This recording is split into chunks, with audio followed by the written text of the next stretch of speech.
বৈষ্ণবী আমরা বহু দূর দূরান্ত থেকে আজকে সম্মিলিত হয়েছি। যাক, ভাগ্যবান আমি নই, আপনারাই ভাগ্যবান। আর আমি কিন্তু ভাগ্যবান নই। আমি ভাগ্যবান নই কেন? এই সাধুসঙ্গ আমাদের ভাগ্য হয় না। বহু জন্মে সকল অনেক কৃষ্ণ গোলমাল কিন্তু করবে না। গোলমাল করলে তো সাধুসঙ্গ বোঝানো যাবে না। এই সাধুসঙ্গ কিন্তু জন্মানুভবে আমাদের ভাগ্যে মিলে। আর আমরা কি আছি? মায়ার জগতে বসবাস করে আছি। এই মায়ার জগতে আমরা যে এমন ভাবেই আছি যে মায়াটাকে ছেদন করার আমার কোনো রাস্তা নেই। আমরা রাতটা পোহালেই এমন এমন কাজে লিপ্ত থাকি যে সংসারের জ্বালায়, সংসারের যন্ত্রণায়, বউ বাচ্চাকে পোষণ পালন কিভাবে করব, ঘরবাড়ি কিভাবে করব, এই নিয়ে ব্যস্ত থাকি। না, আমরা সৃষ্টির সেরা জীব মানুষ। তাহলে সৃষ্টির সেরা জীব মানুষ হলো কেন? মানুষ হইল যে একমাত্র আমরা কিন্তু কৃষ্ণ থেকে এসেছি। যে গীতা বলছে মম বাংশ জীবভূত সনাতন, আমরা কিন্তু সনাতন ধর্মের অবলম্বী। এখানে যারা উপস্থিত হয়েছি অন্য ধর্ম কি অবলম্বী? আমরা সনাতন ধর্ম। কেবল আমরা সবাই সনাতন ধর্ম, যাকে আরেকটা ঢেকিরি ভাষা কয় হিন্দু লোক আমরা। তাহলে হিন্দু লোক যেহেতু, তাহলে হিন্দু লোকের ধর্ম আছে। এই হিন্দু লোকের ধর্ম যেটা শাস্ত্রে বলছে এর আরেক নাম সনাতন, যেটার কোনোদিন ক্ষয় হবে না, যেটার কোনোদিন যে আজ পর্যন্ত কোনো মহাজন নির্ঘটন করতে পারে, যা চিরস্থায়ী, যেটা চিরন্তন, সেটাকে সনাতন বলে। এই সনাতন ধর্মের অবলম্বী আমরা। তাহলে আমাদের দিনকাল আজকে আমরা মায়ার জগতে পড়ে আমাদের আজকে দিনকাল হেলায় হেলায় চলে যায়। তাহলে আমাদের যে একটা ধর্ম আছে, এই ধর্মটার আমরা কোনো চিন্তা ভাবনা করি না। তাহলে ধর্ম কি? ধর্ম ভাগবত বলেছেন যে কারো বানানো কোনো আইন নয়। তাহলে কি? ভগবানের ডাইরেক্ট এটা প্রণীত, ভগবান শ্রীকৃষ্ণের প্রণীত আইন যে ধর্ম, এই ধর্ম প্রত্যেকটি জীবের আমাদের প্রয়োজন। তাহলে ধর্মটা আমরা কিভাবে উপলব্ধি করব? এই ধর্মটা উপলব্ধি করতে গেলে রূপ গোস্বামী বলেছেন যে আমাদের দুঃখময় সংসার, এই সংসারে আমরা দুঃখের বোঝা বই। তাই আমরা যদি সুখ পাইতে চাই অবশ্যই আমাদের একজন সৎগুরুর অন্বেষণ করতে হবে। তাহলে সৎগুরু কেন অন্বেষণ করতে হবে? ভগবান শ্রীকৃষ্ণ বলছেন যে গুরু কৃষ্ণের রূপে শাস্ত্রী প্রমাণে গুরু রূপে কৃষ্ণ কৃপা করে ভক্তগণে। তাই পৃথিবীতেই কৃষ্ণ যদি করেন অবতার, প্রথমেই করে গুরু বর্গেরই সন্তান। এই ভগবান কি করেন? প্রতি যুগে যুগে গুরু বর্গদেরকে পাঠিয়ে দেন। এই গুরু বর্গরা কেবল তার গুরু কীর্তনে করে এবং তার নাম প্রচার করে। জয় যে গৌর নিতাই অদ্বৈত।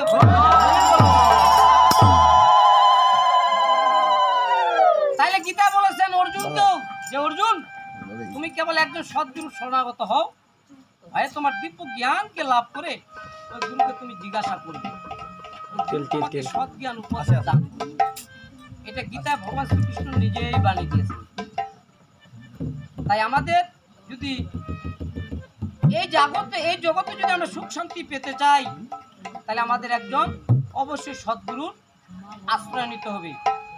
আর সদ্গুরুর আশ্রয় যদি আমরা নিতে পারি, তাহলে ওই গুরু আমাদেরকে যে মোক্ষ লাভ করাবে। তাহলে গুরুর কেন বা প্রয়োজন? গুরুর প্রয়োজন হলো এই জন্য যে আমরা ভগবানকে কেউ দেখিনি। দেখছি কেউ? বলতে পারবো? আমরা কেউ দেখিনি। আমরা কি করি? একটা মাটির পুতুলা নিয়ে ব্যস্ত থাকি। আমরা একটা মাটির বাদ দেন যে কাঁসারে হইলো, সোনারে হইলো, কষ্টি পাথরে হইলো, সেটা কিন্তু ভগবান নয়। একমাত্র শাস্ত্রে বলছে যে এই জীব কেবল সদ্গুরু ভজনা করবে। সদ্গুরুটা কেমন? সদ্গুরুটা একজন মানুষ। তাহলে মানুষ শাস্ত্রে বলছে যে কৃষ্ণ নিজেই বলছে, হে উদ্ধব, এ গুরুদেব কেবল আমার প্রতিনিধি, তাকে মানুষ ও জ্ঞানের তাচ্ছিল্যভাবে তাকে অব্যাখ্যা প্রদর্শন করিবে না। তাহলে উনি কিভাবে আসলো? উনি আসলো অনুগ্রহে ভক্তানাং মানুষ দেমাশ্রিত অজন্তে তাদৃশ্য ক্রিয়া যাচুত তাৎপর্য। উনি এই ধরাধামে মানুষ রূপে আসলেন। তাই আমরা কি করি? আমরা কিন্তু ঠিকই গুরু ভজন করি, কিন্তু গুরু আমরা জাস্টিফাই করি না। গুরু জাস্টিফাই করে গুরু ভজন করতে হবে। গুরু ভজন মুখের কথা নয়। কেন নয়? এই জীব আমার সেই কৃষ্ণ লোকে গমন করাবে। তাহলে গুরুটাকে কেমন লাগবে? গুরু হচ্ছে যিনি কৃষ্ণ তত্ত্ববেত্তা, যিনি আমার কৃষ্ণ তত্ত্ব দিবেন, তিনি একমাত্র গুরু, গুরুর পদবাচ্য। আর যে কৃষ্ণ তত্ত্ব দিবে না, তিনি কিন্তু সদ্গুরু নন। তাহলে গুরু আমাদের কেন প্রয়োজন? আর গুরু আগে ধরো রে ভাই স্থির কর মন, গুরু আগে ধরো রে ভাই স্থির কর মন, খাইয়া দিবেন তিনি বৃন্দাবন, খাইয়া দিবেন তিনি বৃন্দাবন। আর জিন্দারিয়াতে ঢেউ দিতেছে না, জিন্দারিয়াতে ঢেউ দিতেছে না, বাসনা বাতাসে তার সবে যায় জানা। কেহ ভাই রাজা হয়, কেহ সদাগর, কেহ উজির, কেহ রাজি, কেহ বানর, কেহ হয় ধার্মিক রাজা সত্যপরায়ণ।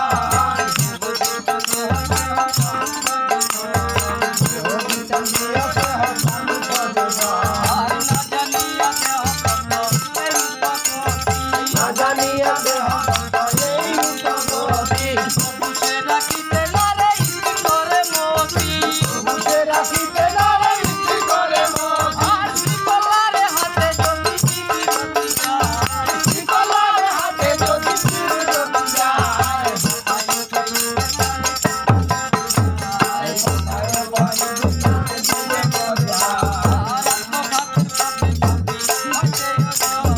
সত্তর গাতে পাপে পাপি হয়েছে ওজন, এই জন্য দীর্ঘ শিক্ষা গুরুর প্রয়োজন। আমরা সদা সর্বদা পাপের মধ্যে লিপ্ত থাকি। এই পাপগুলোকে খণ্ডন করাবে একমাত্র গুরু বাক্য দ্বারা। তাই আত্মঘাতের পাপে পাপী হয় সেজন। এই জন্য আমাদের দীক্ষা শিক্ষা গুরুর প্রয়োজন। গুরু টাকা পয়সা ধন দৌলত বাড়িঘর দিবে না, আমাদের এই পাপ থেকে ত্রাণ করাবে। এটাই হলো গুরুর কাজ। তাহলে কি? এটা সাধারণ দৃষ্টান্ত দিয়েছেন যে গহস্বীকারে গুরু, অস্বীকারে রু, এই দুইটা শব্দ কিন্তু গুরু। তাহলে গুরু শব্দের অর্থ অন্ধকার, রু শব্দের অর্থ তেজ। আমরা অন্ধকারের পথে আছি, তাই আমাদেরকে আলোর পথ দেখাবে একমাত্র গুরু। তাহলে কোন গুরু? শাস্ত্রে বলছে যিনি কৃষ্ণ তত্ত্ববেত্তা, তাকেই গুরু ভজন করতে হবে। আর যিনি কৃষ্ণ তত্ত্ববেত্তা নন, তাদের কথা বলছে আউল বাউল কর্তা বোঝা নেরাদর বেশিয়া সাই সহজিয়া সখী ব্যক্তি কর্তাজাত কষাই অতিবারী চূড়াধারী গৌরাঙ্গ না করি তথা বলে এই 13 সঙ্গ নাই করি। 13 সম্প্রদায়ের গুরু আছে যেটা আউল বাউল কর্তা বোঝা, তাদের সঙ্গ নেওয়া যাবে না। মহাপ্রভু বলছে আরো 4টে সম্প্রদায় দিয়েছেন স্টেন, শ্রী ব্রহ্ম উদ্র সনক, এটা রক্ষক হলো মাধবাচার্য, বিষ্ণু স্বামী নিম্বাত্য রামল। এই 4টে সম্প্রদায় কেবল হবে বিষ্ণু ভক্তি, কৃষ্ণ ভক্তি সে জায়গায় হবে না। তাহলে এই গুরুটাকে আমরা কিভাবে নির্ণয় করব? শাস্ত্রে সিদ্ধান্ত দিয়েছেন। বৃন্দাবনে ধাম কৃষ্ণ মানুষ রূপে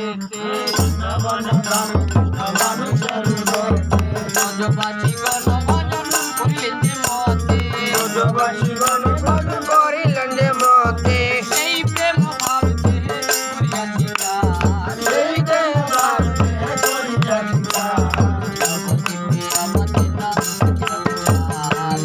দ্বীপে অবতীর্ণ সচির কুমার। আমরা কিভাবে নির্ণয় করব যে চারি যুগে চারি ধর্ম জীবেরই কারণ?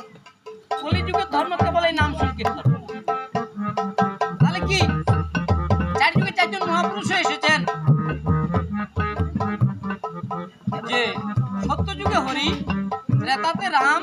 দাপুরি কৃষ্ণ, কলিতে কেবল গৌরাঙ্গ মহাপ্রভু। আপনারা হয়তো জানেন সবাই যে কলিতে যার নাম চৈতন্যদেব, যার নাম গৌরাঙ্গ মহাপ্রভু, যার নাম ছিল নিমাই, উনি কেবল এই কলিতে আবির্ভাব হইলেন। তাই নবদ্বীপে অবতীর্ণ সচির কুমার আপনি আচরে ভক্তি ভক্তরে শিখাইল, আপনি আচরে ভক্তি ভক্তের শিখাইল, প্রেম ভক্তগণে সবে বিলাইল, এই প্রেম ভক্তগণে সবে বিলাইল, বিচার করিয়া বিচার করিয়া শ্রীরূপ সমীরগণ, গুরু মান পরিকর তাই এই গুরু ভজন করতে বলছে বিচার করে। আমরা বিচার জানি, আমরা গুরু দেখিলে পাগলা হয়ে যাই। পেসকেটার গান শুনছে না? পেসকেটা বলছে যে মুয়ে গুরু, ওই গুরুকে গুরু ভজন করলে কিন্তু হবে না। যিনি আমার এই অন্ধকার পথ থেকে আলোর পথে নিয়ে যাবে, যিনি আমাকে শিক্ষায় সে কৃষ্ণ লোক দর্শন করাবে, যিনি আমাকে কৃষ্ণ তত্ত্ব দিবে, তাকে কেবল গুরু ভজন করতে হবে। আর এই গুরুর কথা বলছে যিনি কৃষ্ণ তত্ত্ববেত্তা, তিনি গুরু পদবাচ্য। তাই বিচার করিয়া শ্রী গোস্বামী রকম কে কে আমরা ছয় গোসাই খালি নাম শুনছি। ঠিকই আমাদের যখন শ্রাদ্ধবাদী কার্যক্রম হয়, বাড়িতে অনুষ্ঠান লাগে, আমরা কিন্তু ছয় গোসাইয়ের ভোগ দিই না বাবাজি? তাহলে ছয় গোসাই কারা কারা? শ্রীরূপ সনাতন ভট্ট রঘুনাথ, শ্রীজীব গোপাল ভট্ট দাস রঘুনাথ। তাই এদের বিচার প্রক্রিয়ায় আমাদের গুরু বাছাই হবে, যে বিচার করিয়া শ্রী গোস্বামী রকম গুরু মান্য করি করো শ্রীকৃষ্ণ ভজন। তাহলে কি হবে? সাথেতে পাইবে কৃষ্ণ ভাবিও নায়ার, সাথে পাইবে কৃষ্ণ ভাবিও নায়ার, আমি ভজ ভাবিতে হইবে সংসার, ভবে হইবে সকাল, আর ক্রিয়াধারে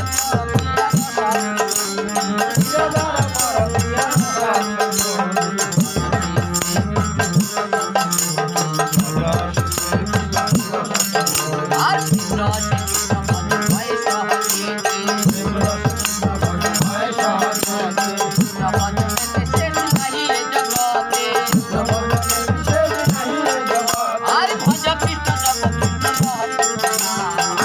কৃষ্ণ জপ কৃষ্ণ লহ কৃষ্ণ নাম,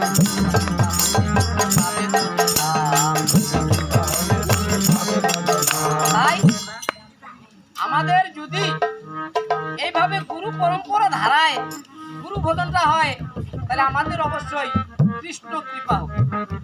তাহলে কৃষ্ণ কৃপা হলে কি হবে? আমাদের অবশ্যই বৃন্দাবন লাভ হবে। জয় জয় গৌর নিতাই অদ্বৈত। তাই এই কলিযুগে কেবল চৈতন্য মহাপ্রভু আসলেন তার নিজের সম্প্রদায়কে নিয়ে, যার নাম শ্রীকৃষ্ণ চৈতন্য সম্প্রদায়। তাহলে আলবাল কর্তা বোঝায় 13 সম্প্রদায়। গুরু মহাপ্রভু বাদ দিলেন আসা মাত্রই 4 সম্প্রদায় শ্রী ব্রহ্ম উদ্র সনক মাধবাচার্য বিষ্ণু স্বামী নিম্বাত রামদ, এই 4ই রক্ষক। এটা কেবল বিষ্ণু ভক্তি হবে। তাই ওনার নিজের সম্প্রদায় সভক্তি শ্রীহম, শাস্ত্রে বলছে অনার্পিত চরিং চিরাত করুণা অবতীর্ণ কলৌ সমর্পিত উন্নত জালন সং সভক্তি শ্রীহম হরিপুরট সুন্দর দুটি কদম্ব সন্দীপিত সদা হৃদয় কন্দ্রিত। কেবল এই ভগবান কেবল কলিযুগে এই কলিহত জীবের মুক্ত সাথে খিয়া উনি নিজেই এই কলিতে আবির্ভাব হইলেন। কার জন্য? এই আমাদের কেবল ভক্ত শিক্ষা দেওয়ার জন্য। যে গৌর নিতাই অদ্বৈত।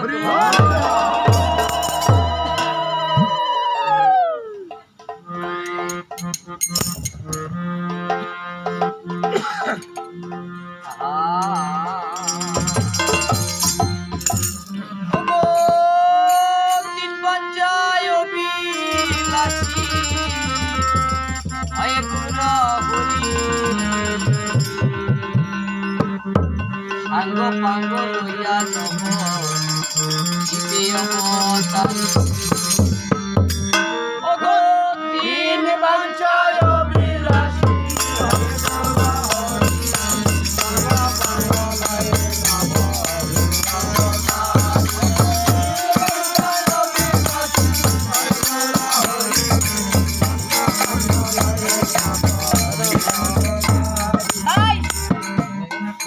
বাণী দিয়েছেন, যদা যদাহি ধর্মস্য গ্লানির্ভবতি ভারতী অবস্থানং ধর্মস্য তদাত্মানাং সৃজনং পরিত্রাণ সাধনাং বিনাশায় চ দুষ্কৃতাং ধর্ম সংস্থাপনার্থে সম্ভবামি যুগে।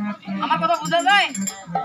বোঝা না গেলে বলবেন, নাহলে আমার এই পঞ্চগড় থেকে আসার সার্থকতা হবে না।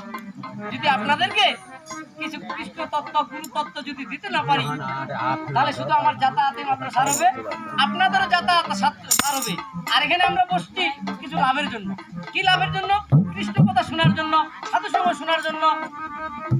আর শুনলে বা কি হবে? আমাদের শুনলেই সে চুপিতে চুপিতে যখন প্রেমাণ করবে সাধ্য সিদ্ধি, তখনই জানিবে এইভাবে আমাদের সাধু সঙ্গের লাভে কৃষ্ণ দর্শন হবে। জয় জয় করুন তাই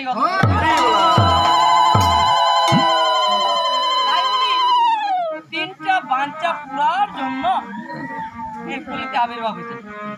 যে তিন বাঞ্চা অভিলাষী হয়ে গৌর হরি সাঙ্গ পাঙ্গ লয়ে নব দ্বীপে অবতার। উনি কিন্তু এই নবদ্বীপে আবির্ভাব হয়েছেন সতী মাতার গর্ভে। তাই তিনটা বাঞ্চা কি কি? প্রথমেতে বাঞ্চা হয় জীবাদি উদ্ধার, প্রথমেতে বাঞ্চা হয় জীবাদি উদ্ধার, প্রথমেতে বাঞ্চা হয় জীবাদি উদ্ধার, প্রথমেতে বাঞ্চা হয় জীবাদি উদ্ধার, দ্বিতীয়াতে হরি নাম হরিলেন প্রচার, আর দ্বিতীয়াতে হরি নাম হরিলেন প্রচার, আর তৃতীয়াতে হরি নাম হরিলেন প্রচার। আর দ্বিতীয়াতে হরি নাম হরিলেন প্রচার। ও গো তিন বাঞ্চায় অভিলাষী হয় গৌর হরি তিন বাঞ্চায় অভিলাষী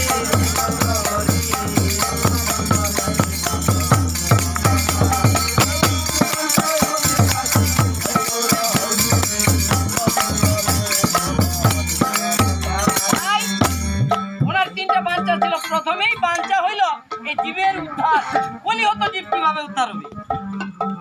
আর দ্বিতীয়ত বাঞ্চা ছিল উনি হরিনাম প্রচার করলেন। আজকে আমরা এই হরিনাম, এই সাধু সঙ্গ, এই কীর্তনাদি কথা পাইলাম। আমাদের গৌরী এসেছেন বিদায়, উনি নগরে নগরে শিক্ষা দিয়েছেন এই কলিতে। বিদায় আজকে আমরা যাই কিছু যত কিছু সেবা পূজা করি না কেন, আমরা হলে বলি যে একটু কীর্তন দিই। কেন বলি? এই কীর্তনটা হলো সর্বশ্রেষ্ঠ। তৃতীয়াতে নিজ বাঞ্চা আসাধন কারণ, দ্বিতীয়াতে নিজ বাঞ্চা সাধনকার, রাধা বাপে টর টর। তাই ওনার দ্বিতীয়তে যে নিজ বাঞ্চা ছিল সেটা তারপরে পূরণ করতে পারে নাই। তাই সেখানে দ্রৌপদীকে কথা দিয়েছিলেন যে আমি কলি যুগে শ্রী শ্রী গৌরাঙ্গ রূপে আবির্ভাব হব এই রাধার ভাবকান্তি বোঝানোর জন্য। তাই গোপীদের মধ্যে কেবলই রাধাই ছিলেন শ্রেষ্ঠ গোপী। তাই রাধা কৃষ্ণের জন্য কেমন পাগল ছিল আপনাদের সবারই জানা আছে। ঠিক ওই ভাবকান্তি বোঝার জন্য এই কলিতে কেবল উনি দুই তনু এক হয়। তাহলে কি? উনি রাধা এবং কৃষ্ণ এই দুই তনু এক হয়ে তিনি গৌরাঙ্গ রূপে জন্মগ্রহণ করলেন এই সতী মাতার গর্ভে। জয় জয় গৌর নিতাই অদ্বৈত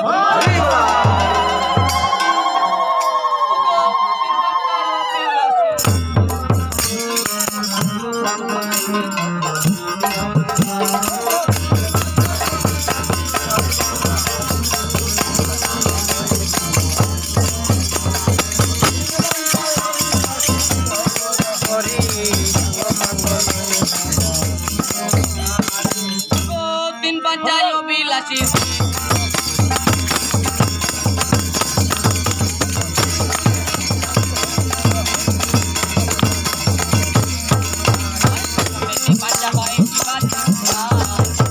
বাঞ্চা হয় জীবাদি উদ্ধার,